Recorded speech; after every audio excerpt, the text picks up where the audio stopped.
मेरा नाम है मोहित और आपका स्वागत है हमारे यूट्यूब चैनल हिस्ट्री चैंपियन में। तो जैसा कि आप जानते हो, आपका जो पेपर होने वाला है लाइफ लर्निंग स्किल, उससे संबंधित जितने भी महत्वपूर्ण एमसीक्यू होने वाले हैं सारे के सारे मैं आपको करवाने वाला हूँ। काफ़ी इंपॉर्टेंट वीडियो होने वाला आपके सामने। तो आपको क्या करना है, वीडियो को लाइक कर देना है, चैनल को सब्सक्राइब कर देना और अपने दोस्तों को जरूर से शेयर कर देना। तो चलो शुरू करते हैं अपन पहले नंबर प्रश्न से, यूनिट फर्स्ट के। जीवन कौशल का मुख्य उद्देश्य क्या होता है? What is the main objective of life skill? तो ज़िंदगी की जो स्किल होती हैं, जीवन के कौशल में आपको किन किन चीज़ों को सीखना पड़ता है। देखो, इंसान को जीवन में जीने के लिए सबसे अच्छी क्या चीज़ें सीखनी होती हैं? अनुकूलन क्षमता, अडेप्टेबिलिटी। कैसे भी वातावरण में रहो, कहाँ भी रहो, आपको अडेप्ट करना आना चाहिए। जैसे आप राजस्थान यूनिवर्सिटी के विद्यार्थी हो, तो इधर के आसपास के इलाके के हो। आप में से काफ़ी विद्यार्थियों ने अपनी गांव से छोड़ के, गांव की स्कूल को छोड़ के शहर के किसी कॉलेज में पढ़ने के लिए आए होंगे। काफ़ी बच्चे होंगे जो दूर दूर से राजस्थान यूनिवर्सिटी, महारानी कॉलेज, इन सब में भी आए होंगे, हॉस्टल में भी रहते होंगे। वहाँ पर आपको अलग अलग जगह के बच्चे मिलेंगे। कोई आपका करौली का है, कोई भरतपुर का है, कोई झालावाड़ का है, कोई इधर जोधपुर का है, कोई शेखावाटी का है। सबकी अपनी अपनी भाषा है, सबके अपने अपने रहने का तरीका है। कुछ लोगों के साथ आपकी बनती होगी, कुछ लोगों के साथ आपकी नहीं भी बनती होगी। लेकिन अब आपको एक साथ आप धीरे धीरे रहने लगे, तो आपने क्या किया? आपकी जयपुर में आए, वहाँ की भाषा अलग थी, वहाँ का खान पान अलग था, वहाँ का मौसम अलग था। घर पे गांव में आप 7-8 बजे सो जाते थे, यहाँ पे रात के 12 बजे तक आप इधर उधर घूमते रहते हो। तो इसी हर वातावरण में ज़िंदगी की कैसे भी परिस्थिति हो, अच्छी या बुरी, आपको उनमें खुद को डाल लेने को क्या कहा जाता है? अनुकूलन कहा जाता है, अडेप्टेबिलिटी के नाम से जाना जाता है। अगले वाले प्रश्न की बात करें, जीवन कौशल शिक्षा की आवश्यकता क्यों होती है? What is the life skill education needed? मतलब जीवन में जीवन कौशल शिक्षा की ज़रूरत ही क्यों पड़ती है? क्यों पड़ती है? ताकि बदलते समाज के साथ, समझ में आ गया? Thought changing society. तो देखो, पहले के समय में, आज के समय में, पहले के समय क्या करते थे, कोई भी काका, मतलब परिवार के लोग भी बच्चे को डांटते थे। आज थोड़ी डांट देते हैं। पहले के समय सभी लोग एक साथ बैठते थे, बड़े बुजुर्गों की बात मानते थे। पहले के समय में मतलब महिलाओं को शिक्षा नहीं दी जाती थी, लेकिन आज के समय दी जाती है। तो आज के समय वो बहुत सी चीज़ें बदल गई है जो पहले के समय नहीं हुआ करती थी। तो बदलते समय के साथ खुद को उस वातावरण में ढाल लेना, अपनी सोच को उस हिसाब से बना लेने को क्या कहा जाता है? लाइफ एजुकेशन के नाम से जाना जाता है, जीवन कौशल के नाम से जाना जाता है। तो बदलते हुए समाज के साथ खुद को बदलना ही जीवन कौशल की कला होती है। जीवन कौशल का परिचय सबसे पहले किस संगठन द्वारा दिया गया? Which organisation first introduce the concept of life skills? तो जीवन कौशल का परिचय वो सबसे पहले किस संगठन के द्वारा दिया गया? WHO के द्वारा, वर्ल्ड हेल्थ ऑर्गेनाइजेशन है, उसके द्वारा क्या है? जीवन कौशल के परिचय को दिया गया। तो इसका सही आंसर क्या होगा? ऑप्शन नंबर ए है वो सही आंसर होने वाला है। विश्व स्वास्थ्य संगठन है, उसके द्वारा जीवन कौशल की जो परिचय है पूरी दुनिया को पहली बार बताया गया। अगले वाला प्रश्न है, जीवन कौशल शिक्षा का प्रमुख लाभ क्या होता है? What is a major benefit of life skill education? तो कौन से वाला होता है? इसका सही आंसर क्या होगा? सामाजिक क्षमता, सोशल कॉम्पिटेंस है, वो क्या होती है? वो जीवन कौशल शिक्षा से संबंधित होती है। निम्नलिखित में से कौन सी जीवन कौशल शिक्षा की पद्धति नहीं है? विच of the following is not a method of life skill education? तो कौन सी नहीं है लाइफ स्किल एजुकेशन से संबंधित? क्या होगा? लेक्चर बेस, मतलब भूमिका का निर्माण करना, मतलब आप कोई भी रोल प्ले कर रहे हो, आपको कोई इंसान सिखा रहा है। जैसे क्या होता है, नाटक वगैरह किए जाते हैं, उसमें क्या दिखाया जाता है? जीवन की अलग अलग परिस्थितियों के बारे में दिखाया जा रहा है।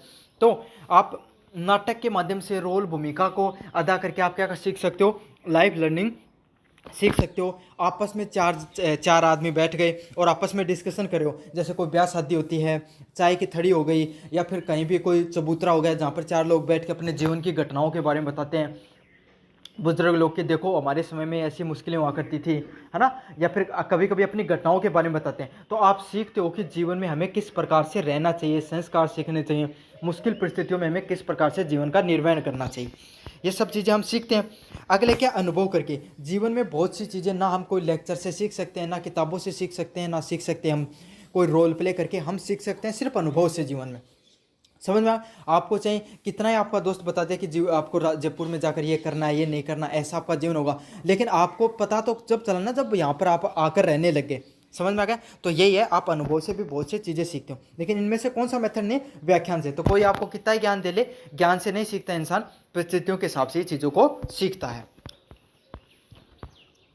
अगले वाला प्रश्न है, जीवन कौशल की 3 प्रमुख श्रेणियां कौन सी होती है? What are the major classification of the life learning skills? तो लाइफ लर्निंग स्किल की 3 प्रमुख जो आपके सामने स्किल्स कौन सी होती हैं? तो इसका पहला आंसर क्या होगा?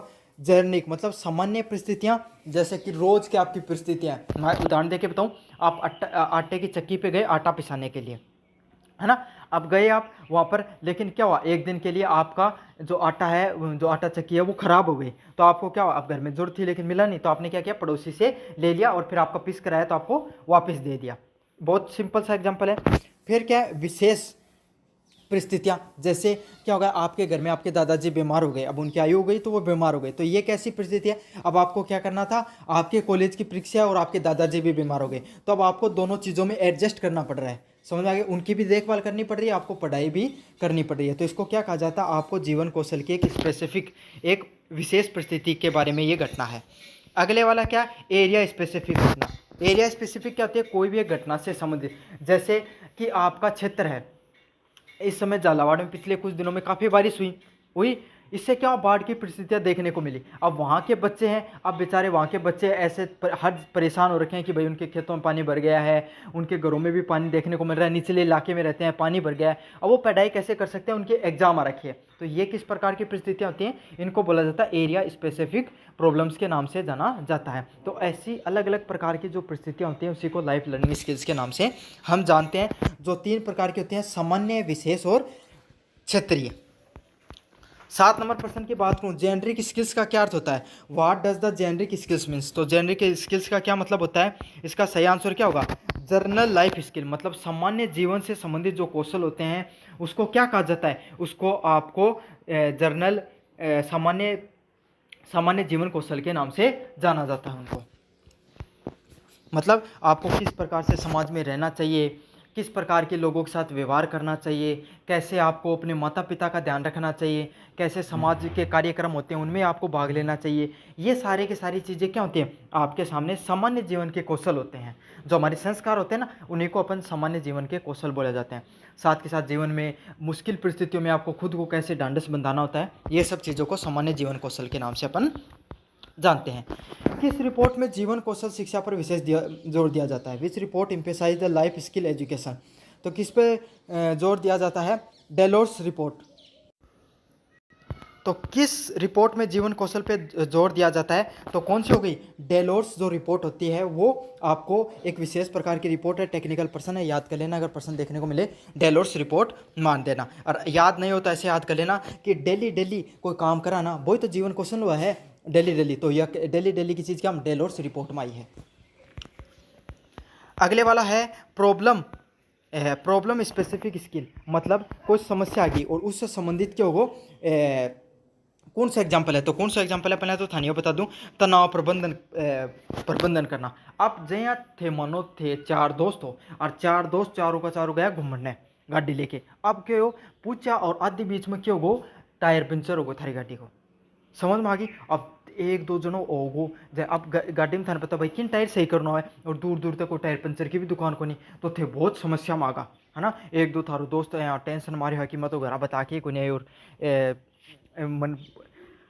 मन जाके मतलब वो भी करना है। फिर उसके बाद में कि एक दोस्त है वो थोड़ा कम टेंशन में फ़ोन मिलाए, कोई दोस्त का कोई दोस्त आए वो मैकेनिक न जानो, और फिर वो क्या करो, मैकेनिक आके थारी गाड़ी सुधारी। तो यह क्या है, इनके क्या प्रॉब्लम स्पेसिफिक स्किल्स के नाम से जाना जा है। देखो सही आंसर क्या होगा?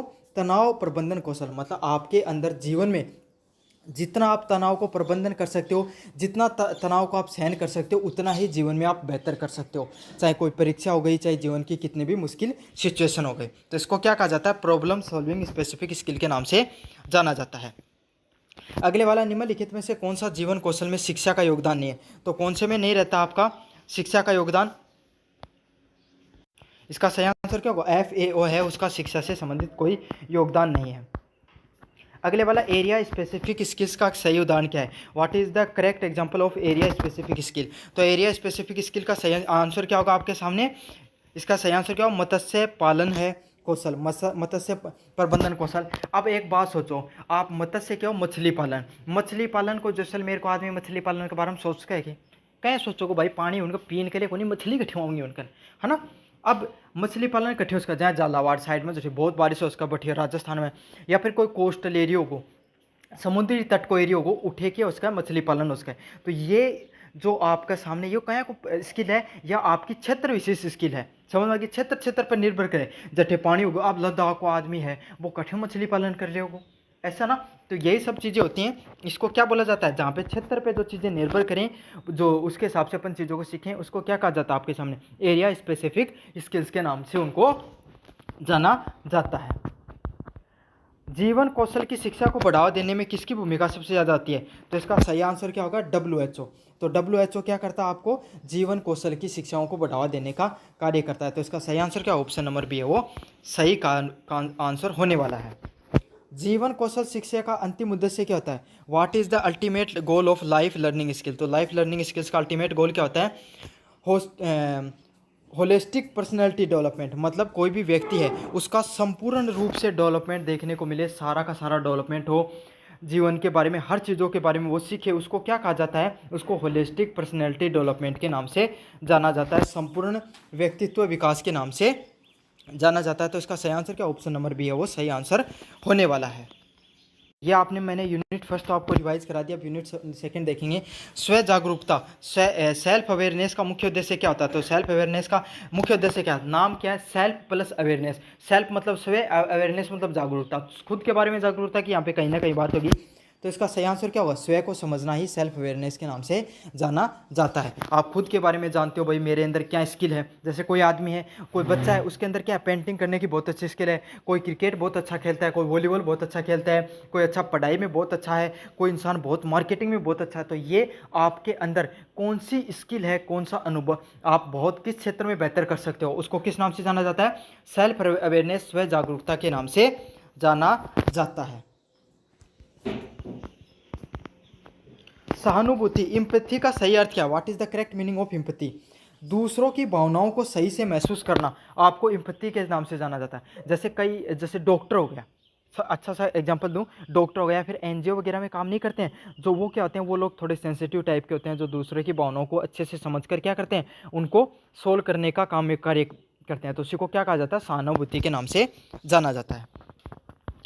अगले वाला प्रश्न है, प्रभावी संचार, इफेक्टिव कम्युनिकेशन का प्रमुख तत्व क्या होता है, what is the key element of the effective communication. तो क्या होता है, सक्रिय रूप से सुनना। तो बातचीत करने का सबसे अच्छा तरीका होता है वो क्या होता है, सिर्फ बोलना ही नहीं, सामने वाले को सुनने वाली स्किल भी आप अगर आपके अंदर होनी चाहिए, तो आप क्या कर सकते हो, आप एक बहुत ही इफेक्टिव कम्युनिकेटर बन सकते हो, आप बहुत ही अच्छे वक्ता बन सकते हो। सुनोगे तभी बोलना सीखोगे, इसलिए पहले जीवन में सुनना सीखना चाहिए हमें। अगले वाले पर्सन की बात करें, लीडरशिप की एक महत्वपूर्ण गुण क्या है, what is the important quality of leadership. तो लीडरशिप की इंपॉर्टेंट क्वालिटी क्या होती है, इसका सही आंसर क्या होगा, इंस्पायरिंग अदर। तो लीडरशिप की यही क्वालिटी होती है कि वो दूसरों को हमेशा प्रेरित करते रहते हैं। इसका सही आंसर क्या होगा, ऑप्शन नंबर बी है वो सही आंसर होने वाला है। दूसरों को, एक लीडर वही होगा ग्रुप में जो दूसरों को प्रेरित कर सकता है, प्रेरणा देने के उसके अंदर क्या होनी चाहिए, स्किल होनी चाहिए। स्व जागरूकता व्यक्ति की विशेषता क्या होती है, what are the characteristics of the self aware person. तो एक जो स्व जागरूक है जो व्यक्ति, उसकी क्या आपके सामने विशेषताएं होती हैं। तो क्या विशेषताएं होती हैं, इसका सही आंसर क्या, ऑप्शन नंबर बी होगा, अपनी भावनाओं को पहचाना, रिकॉग्नाइजिंग योर इमोशंस। तो अपनी जो व्यक्ति है जो खुद की भावनाओं को समझ सकता है, वही क्या कर सकता है, वही स्वयं जागरूक व्यक्ति है। समझ में आ गया, मतलब उसको पता चल जाए कि खुद की उसको गुस्सा आ रहा है, उसके अंदर क्या क्या स्किल्स हैं, वो उसको कैसी भावनाएं अंदर से आ रही है और उन पर नियंत्रण कर सके, उसको क्या कहा जाता है, स्व जागरूक व्यक्ति बोला जाता है। जैसे काफ़ी लोग कहते हैं ना, भाई मन तो गुस्सा बहुत आवा है, लेकिन फिर भी मैं यहाँ की कंट्रोल कर जाऊँ। तो गुस्सा सबको आता है, लेकिन जो नियंत्रण करना जानता है और जो नहीं जानता, उसी के बीच में फ़र्क होता है, सभी के बीच में। अगले वाला प्रश्न है, सहानुभूति का अभ्यास करने का सबसे अच्छा तरीका कौन सा है। तो what the best way to practice the empathy. तो आपको जो सहानुभूति है उसको समझने से सबसे अच्छी तरीका कौन सा होता है, तो सक्रिय रूप से दूसरों को सुनना, to listen the peoples actively are known as the best way to practice the empathy. तो एम्पैथी को सबसे अच्छे से समझने का क्या कहा जाता है, आपको एक्टिवली सुनने को कहा जाता है। प्रभावी संचार के लिए कौन सा कौशल आवश्यक होता है, which skill is essential for the effective communication. अगले वाला पॉइंट है, प्रभावी संचार के लिए कौन सा आवश्यक होता है, कौन सा गुण आपके अंदर होना चाहिए। तो आपके अंदर धैर्य होना चाहिए, मतलब अगर आप कोई बात बोल रहा है तो सामने वाले की आपको बातें सुननी भी होती हैं, समझ आ गया। तो आपके अंदर धैर्य होना चाहिए, इतना पेशेंस होना चाहिए कि सामने वाले की भावनाओं को आप समझ सको, सुन सको कि वो सामने वाला व्यक्ति क्या कर रहा है। उसको क्या कहा जाता है, पेशेंस के नाम से जाना जाता है, धैर्य के नाम से जाना जाता है। तो इसका सही आंसर क्या होगा, ऑप्शन नंबर ए है वो सही आंसर होने वाला है। नेतृत्व में टीम भावना का क्या अर्थ होता है, what does the team spirit mean in leadership. तो कोई भी व्यक्ति है जो टीम भावना हो रही है, नेतृत्व में कोई इंसान के अंदर टीम की भावना अगर उत्पन्न की जा रही है तो उसका क्या अर्थ होता है, उस व्यक्ति में समूह का सहयोग होना। तो भाई कोई भी टीम है, जैसे क्रिकेट की टीम मान लो आप, ठीक है, मैच होते हैं, वर्ल्ड कप चल रहा होता है, कौन सी टीम बढ़िया करती है, जिसमें हर खिलाड़ी बढ़िया कर रहा है, ओपनर भी बढ़िया खेल रहे हैं, मिडल भी बढ़िया कर रहा है, ऑलराउंडर बढ़िया खेल रहे हैं, बॉलिंग भी बढ़िया बेस्ट है, तो वही टीम जीतेगी ना। तो जिस टीम के अंदर सारे के सारे खिलाड़ी बेहतर करते हैं, उसी क्या होती है, उसी टीम में टीम की भावना मजबूत होती है और वही टीम अंततः में जीतती भी है। तो उसका यही होता है कि एकला व्यक्ति नहीं, सारी की सारी टीम है वो काम करनी चाहिए बेहतर तरीके से। मित्रता, फ्रेंडशिप किस पे आधारित होता है, फ्रेंडशिप इज बेस्ड ऑन। तो मित्रता किस पे आधारित होती है, इसका सही आंसर क्या होगा, विश्वास और समझ पे। तो आप दोस्त हो, कैसे दोस्त होंगे भाई, कभी भी देखना, आप पढ़ाई करने वाले बच्चों के हमेशा पढ़ाई करने वाले दोस्त मिलेंगे, है ना। और जो ज़्यादा घूमने वाले बच्चे हैं, इधर उनको घूमने फिरने में ज़्यादा इंटरेस्ट होता है, तो उनके साथ वाले भी देखना आपको हमेशा कैसे बच्चे मिलेंगे, जो साथ में घूमने फिरने वाले बच्चे होंगे, है ना। और जो बच्चे थोड़ा थोड़ा घूम लेते हैं, थोड़ा थोड़ा पढ़ाई में भी अच्छा कर लेते हैं, उनके साथ वाले भी देखना ऐसे मिलेंगे। तो आप जैसा आपका व्यक्तित्व है, जैसे आपकी पर्सनैलिटी है, वैसे ही आपके दोस्त भी मिलते हैं। तो आप में क्या होता है, विश्वास और समझ होती है, अंडरस्टैंडिंग होती है, तभी क्या कर सकते हो आप, अपनी दोस्ती को चला सकते हो। तो इसका सही आंसर क्या होगा, विश्वास और समझ होना जरूरी होता है किसी भी दोस्ती को चलाने में। अगले वाला प्रश्न है, किशोर और माता पिता के बीच में संघर्ष का मुख्य कारण क्या होता है। What are the main cause of the parent and youth. तो पेरेंट और यूथ के बीच में क्या होता है, जनरेशन गैप। अब आपके माँ बाप कहते हैं कि भाई फ़ोन कम चलाया कर बेटा, थोड़ा पढ़ भी लिया कर, तो था ना झाड़ आवा है नई बात पे, तो यो क्यों हो रहे हो, झाड़ गुस्सो क्यों आ रहे था, इसलिए आ रहे हैं क्योंकि आपके माता पिता कहते सही हैं, लेकिन आपकी उम्र ऐसी है कि आप चीज़ों को समझ नहीं पाते हो। वो मोबाइल को ऐसे मानते हैं कि वो एकदम गलत चीज़ है, लेकिन एकदम गलत भी चीज़ नहीं, उसमें सही भी चीज़ें बहुत सी होती हैं। तो ये क्यों हो रहा है, क्योंकि जनरेशन गैप है, उनके वक्त में मोबाइल है वो इतना था नहीं और आपके समय में है। तो ये विचारों की जो विचारधारा की जो आप में टकराव देखने को मिलता है, उसी को क्या कहा जाता है, जनरेशन गैप के नाम से जाना जाता है। What is the best method to develop the self awareness. तो खुद के बारे में स्व जागरूकता पैदा करने का सबसे अच्छा तरीका क्या होता है, ध्यान और आत्मचिंतन करने के बारे में। तो ऐसे अब आपको समझो कि आप पढ़ाई कर रहे हो और आप पढ़ाई में अच्छा नहीं हो, आपके कॉलेज के टीचर ने आजकल आपको डांट दिया, आप कॉलेज में गए, आपको डांटा किसी बात के लिए, समझा, आप बहुत अच्छे स्पोर्ट्स करते हो, बहुत अच्छे क्रिकेटर हो, बहुत अच्छा मतलब आप स्पोर्ट्स में हो, आपके कोच ने कल आपको बुलाया पर्सनली और आपको डांटा, तो आप दो चीज़ कर सकते हो, क्या तो आप वहाँ पर ये समझ खुद उससे ईर्ष्या कर सकते हो कि भैया तो कोच मन चावे को नहीं हो, तो मेरा जड़ा है, ये हो सकता है। या फिर आत्मचिंतन करो कि उस व्यक्ति ने अगर हमें डांटा है, टीचर ने या कोच ने, तो हो सकता है कि मैं कुछ ना कुछ गलतियां कर रहे होंगे, क्योंकि वो हमारी उस जिस एज में हम उस एज से वो गुजर चुके हैं, हम जो गलतियां कर रहे हैं वो गलतियां उन्होंने भी की होगी, तो इसीलिए वो हमें डांट रहे हैं। तो इसी चीज़ को तब आप ये चीज़ समझोगे, तभी तो समझोगे कि आपकी गलती क्या है। पहली कोई भी चीज़ को समझने की पहला स्टेप क्या होता है कि आप अपनी गलती को मानो, गलती को स्वीकार करो। तब क्या करोगे, आप आत्मचिंतन करोगे, फिर आप सोचो कि भाई मैंने कौन सी गलती की, फिर आपको गलती भी पता चल जाएगी। तो इसी को क्या कहा जाता है, खुद के बारे में जागरूकता पैदा करने के लिए आपको ध्यान करना चाहिए और आत्मचिंतन करना चाहिए कि मैं जीवन में कहाँ पर गलतियाँ कर रहा हूँ। अब बात करेंगे यूनिट नंबर 3 की तरफ, रचनात्मक चिंतन। क्रिएटिव थिंकिंग का मुख्य उद्देश्य क्या होता है, what is the main goal of creative thinking. तो आपको जो रचनात्मक मतलब आप क्रिएटिविटी के साथ चीज़ों को समझ पाते हो, उससे संबंधित आपका मुख्य उद्देश्य क्या होता है। तो क्रिएटिव थिंकिंग से संबंधित आपके सामने मुख्य उद्देश्य क्या होता है भाई, क्रिएटिव थिंकिंग क्या होती है। जैसे कोई आप सोचो, आपकी कॉलेज के अंदर पिछले कुछ दिनों से किस चीज़ की समस्या आ रही थी कि अगले वाला पर्सन क्या, क्रिएटिव थिंकिंग वाला मैंने आपको बता दिया। अगले वाला क्या, आलोचनात्मक चिंतन। अच्छा वो उदाहरण देना रह गया था ना। तो काफ़ी दिनों से समस्या क्या आ रही थी कॉलेज से संबंधित कि आपका अब आपकी जो यूनिवर्सिटी है उसके द्वारा क्या किसके पीरियड आ रहे हैं आपके सामने, जो खेल के यूनिवर्सिटी के द्वारा जो खेल के टूर्नामेंट कराए जाते हैं वो टूर्नामेंट आने वाले हैं। अब आपकी कॉलेज उसमें व्यवस्था नहीं हो पा रही है, कोई कोच अच्छा कोच नहीं मिल रहा, आपकी टीम बहुत अच्छी है, तो आपने क्या किया, जो पिछले ओवर की आपकी जो चैंपियन टीम थी उसके जो एक खिलाड़ी को आपने फ़ोन किया आप में से किसी एक लड़के ने, और उसने क्या किया, उसने आपको ट्रेंड किया और वो प्रॉब्लम सोल्व हो गई। तो इस प्रकार को क्रिएटिव थिंकिंग कहा जाता है। वैसे क्रिएटिव थिंकिंग मोस्टली कोई पेंटर हो गया, कोई क्रिएटर हो गया, स्टार्टअप बनाने वाले हो गए, उनको बताया जाता है। समझ में आ गया? तो इस चीज़ को क्या कहा जाता है, नए और अनोखे विचारों को उत्पन्न करना, उसको क्या कहा जाता है, क्रिएटिव थिंकिंग करके नाम से जाने जाता है। एक आदमी को नहीं एकदम कुपादी आदमी हुई जिनका दिमाग में अलग अलग टाइप का विचार है, वह क्रिएटिव थिंकर हुए। आलोचनात्मक क्रिटिकल थिंकिंग का मुख्य गुण क्या होता है? What are the key features of the critical thinking? Critical thinking के मुख्य विचार क्या होते हैं? तथ्यों और साक्ष्यों का विश्लेषण करना, analysis the fact and evidence. तो अगर आप बहुत अच्छे क्रिएटिव थिंकर बनना चाहते हो तो सबसे पहले क्रिएटिव थिंकर के काम क्या है, कोई भी समस्या को समाधान करना। अच्छा, समस्या को समाधान करने के लिए आदमी ने पहले समस्या समझनी जरूरी हुआ ना, तो यही चीज़ है। पहले जो तथ्य हैं भाई, क्या समस्या है, उससे संबंधित उन तथ्यों का क्या क्या विश्लेषण है, उन सब चीज़ों को आपको क्या करना पड़ता है, उन तथ्यों को आपको विश्लेषण करना होता है।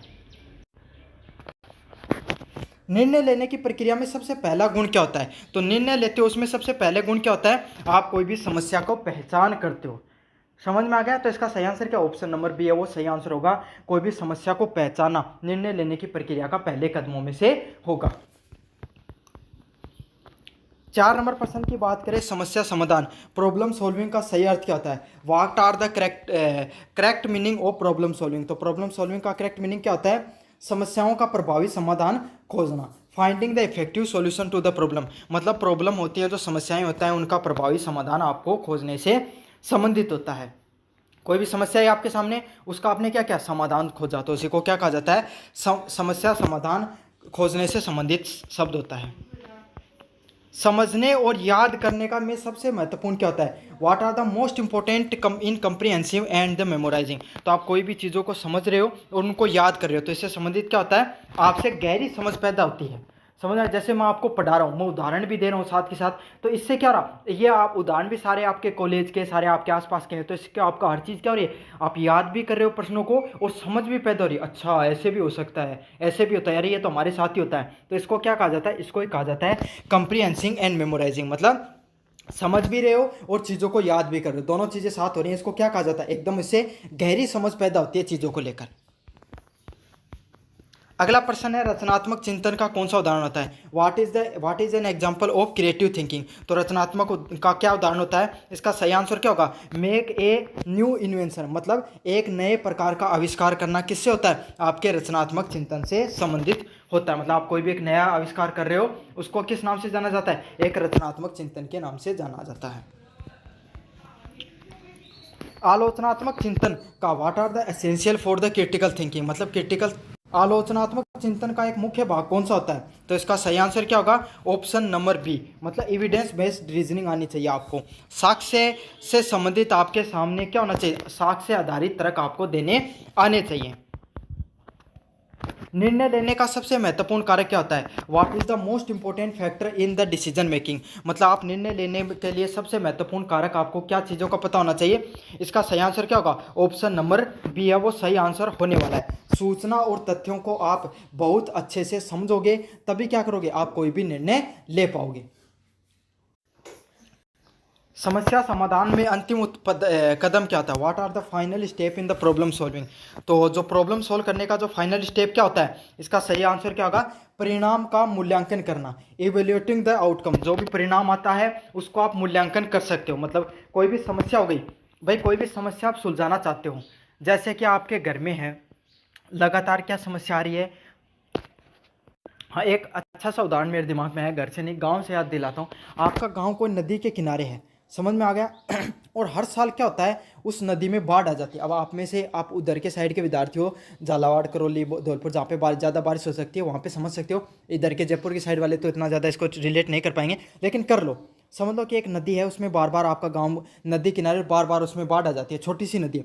तो आप क्या करोगे, सारे गांव वालों ने मिलकर फैसला लिया कि हम क्या करेंगे, इसके तटबंध बनाएंगे। तटबंध क्या होते हैं, नदी होते हैं, नदी के किनारों को सीमेंट से या फिर आपके सामने जो ये कट्टों में मिट्टी भर भर के उसके किनारों को बना दिया जाता है। तो इससे क्या होता है, जो पानी होता है ना वो उसका मिट्टी का कटाव ज़्यादा नहीं होता, पानी सीधा का सीधा निकल जाता है। तो अब आपने उसका जब जो प्रॉब्लम ये थी इसका समाधान निकाला, तो इसका आपको क्या निकला, अगले साल फिर से बारिश हुई और बारिश उससे अच्छी भी हुई, लेकिन इस बार बाढ़ हुई लेकिन बहुत कम देखने को मिली। समझ में आया? तो आपने क्या किया, अब आपने अंतिम उत्पाद निकाला क्या कि भाई अब अगली बार हम इसके तटबंधों को और थोड़ा चौड़ा करके निकालेंगे और थोड़ा चौड़ा करेंगे। ये प्रयोग है वो सफल रहा। तो कोई भी समस्या समाधान का अंतिम कदम क्या होता है, परिणाम का मूल्यांकन करना कि आपने कोई प्रॉब्लम सोल्व की है, उसका क्या रिजल्ट पॉजिटिव निकला या नेगेटिव निकला, उसको क्या कहा जाता है, समस्या समाधान का अंतिम कदम के नाम से जाना जाता है। सिर्फ रटने से कौन सी क्षमता कमजोर होती है, तो जैसे कि अब मैंने आपको पीडीएफ डाली तो दो प्रकार के विद्यार्थी, एक मेरा वीडियो देखने वाले, एक दूसरे क्या करेंगे, सिर्फ चीज़ों को रटते रहेंगे। लेकिन जो बच्चा मेरा वीडियो देखेगा और फिर चीज़ों को पढ़ेगा तो उसको ज़्यादा जल्दी याद हो जाएगा।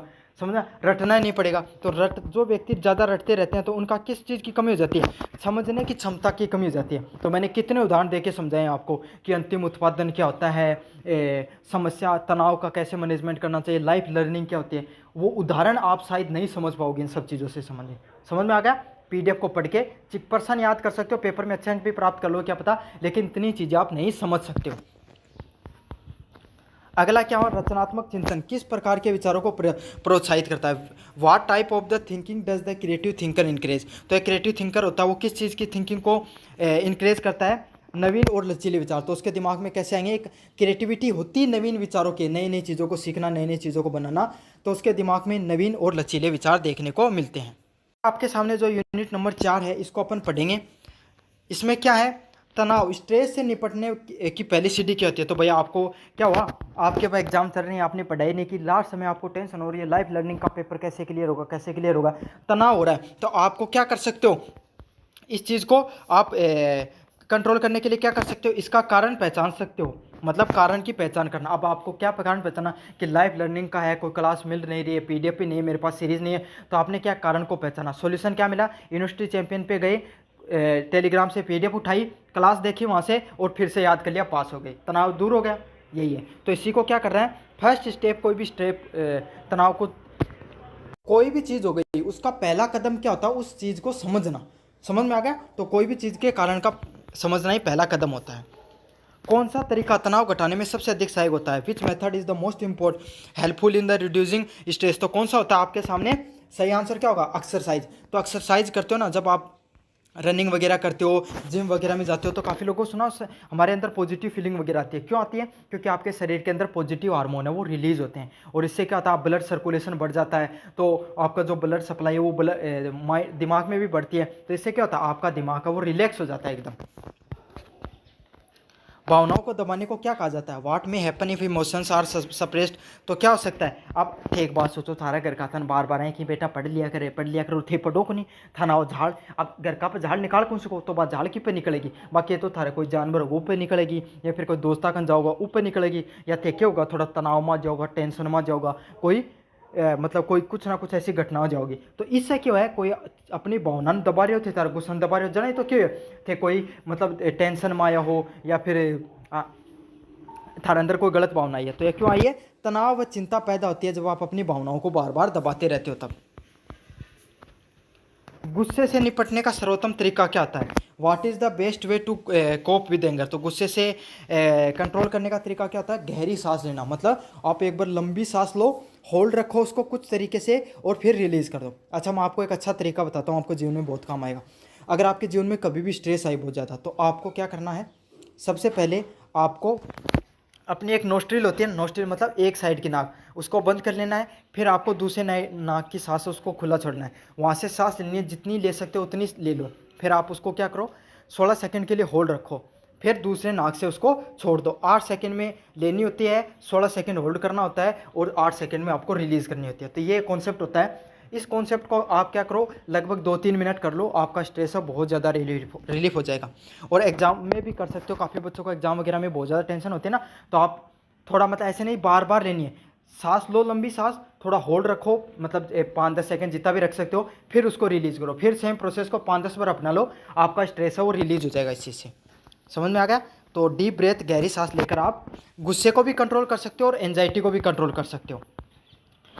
What are the necessary to control the aggression. तो आपको गुस्से को कंट्रोल करने के लिए आप क्या कर सकते हो, आपको खुद के ऊपर जागरूकता होनी चाहिए, आपको पता होना चाहिए कि मुझे क्यों गुस्सा आया है, मुझे इसको कैसे नियंत्रण करना है। भाई दूसरे आपको कितने दिन बताते रहेंगे, आपको खुद को कंट्रोल करना होगा इन सब चीज़ों पर। अगले वाला पर्सन है, what is the main benefit of positive emotions. तो सकारात्मक भावनाओं का क्या फ़ायदा होता है, तो सकारात्मक भावनाओं का क्या फ़ायदा होता है, बेहतर मानसिक स्वास्थ्य। आपका जो स्वास्थ्य है वो क्या होता है, बेहतर होता चला जाता है वक्त के साथ। अब अगर आप अपने इमोशंस को अच्छे से कंट्रोल कर पाते हो तो आपका जो मानसिक स्वास्थ्य है वो अच्छा होगा, और मानसिक स्वास्थ्य होगा तो आप जीवन में काफ़ी बेहतर चीज़ें करोगे। What are the expression emotion properly called. तो अपनी भावनाओं को अच्छे से बता देने को क्या कहा जाता है, इमोशनल एक्सप्रेशन के नाम से जाना जाता है। मतलब आपको गुस्सा आया तो आपने एक्सप्रेस कर दिया, लेकिन हर टाइम नहीं, काफ़ी बार बहुत दिनों से परेशान हो तो आपको निकाल लेना चाहिए कभी कभी, और अपनी भावनाओं को बता भी देना चाहिए, ताकि आप क्या कर सकते हो, उस स्ट्रेस से फ्री हो सकते हो। तो इसका सही आंसर क्या, ऑप्शन नंबर बी है वो सही आंसर है। एक्सेसिव स्ट्रेस कैन लीड, तो बहुत ज़्यादा जो तनाव वो किस चीज़ को लीड करता है, सही आंसर क्या होगा आपके सामने, सही आंसर होगा आपके सामने आपका मानसिक व शारीरिक रोग भी हो सकते हैं, बीपी वगैरह हो सकती है आपको, हो सकता है कि आपको मतलब मानसिक तनाव दिमाग से संबंधित कोई समस्या देखने को मिल जाए, डिप्रेशन के शिकार हो जाओ आप। What which of the following is a positive motion. तो पॉजिटिव मोशन कौन सा आपका, ग्रेटिट्यूड, कृतज्ञता। मतलब कोई भी व्यक्ति अच्छा काम करे उसको आपने उसकी प्रशंसा कर दी, आप दूसरों की भावनाओं को अच्छे से समझ सकते हो, तो ग्रेटिट्यूड, कृतज्ञता क्या एक पॉजिटिव इमोशन के रूप में जाना जाता है। गुस्सा कब तक खतरनाक हो सकता है, तो गुस्सा कब तक खतरनाक होता है, जब तक आप उस पर नियंत्रण नहीं कर सकते हो, नियंत्रण कर सकते हो तब तो क्या ही खतरनाक होगा। तो यही है लाइफ लर्निंग स्किल से संबंधित जितने भी इंपॉर्टेंट क्वेश्चन है सारे करा दिए, PDF टेलीग्राम पे मिल जाएगी, ज्वाइन कर लेना।